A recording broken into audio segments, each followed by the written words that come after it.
আস্থা এবং বিশ্বাস রেখেছি। সবসময় আমরা বলে এসেছি অবশ্যই একদিন খুনি হাসিনার পতন হবে এবং আমাদের নেতা অবশ্যই তিনি বাংলাদেশে প্রত্যাবর্তন করবেন এবং বাংলাদেশকে নেতৃত্ব দিবেন। তখন হয়তো অনেকে আমাদের কথাটিকে সিরিয়াসলি নেয় নাই বা অনেকে এটা নিয়ে হাস্যরসও করেছে, আওয়ামী লীগের লোকজনেরাও করেছে।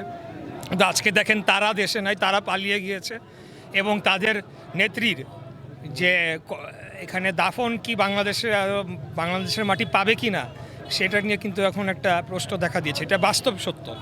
হ্যাঁ, আর আমাদের নেতা আজকে দেখেন আমরা কাউকে বলে নিয়ে আসি নাই, লক্ষ লক্ষ মানুষ গতকাল আপনারা দেখেছেন ঐতিহাসের সর্ববৃহৎ একটা সংবর্ধনা, সেটা জনগণ স্বতঃস্ফূর্তভাবে পালন করেছে এবং এর মধ্যে দিয়ে বার্তা দেয়া হয়ে গিয়েছে যে আগামী দিনে বাংলাদেশের বেশিরভাগ জনগণ কার উপর আস্থা রাখতে চায় বাংলাদেশকে এগিয়ে নিয়ে যাওয়ার জন্য এবং এই সংকটগুলোর থেকে উত্তরণ ঘটানোর জন্য। যখন 2018 সালে আমাদের নেত্রী বেগম খালেদা জিয়া ওনাকে কারান্তরীণ করা হয়, তখনই একটা হতাশার ছায়া নেমে এসেছিল। আমরা কিছুটা হলেও তো একটা অন্ধকারের মধ্যে পড়ে গিয়েছিলাম। তারপরে আমাদের নেতা যেভাবে উনি তৃণমূলকে থেকে শুরু করে মহানগর, ওয়ার্ড, একেবারে জেলা পর্যায়ে আমাদের সংগঠিত করেছেন, তখন থেকেই কিন্তু আমরা স্লোগান দিয়েছি যে তারেক রহমান বীরে বেশে আসবে ফিরে বাংলাদেশে।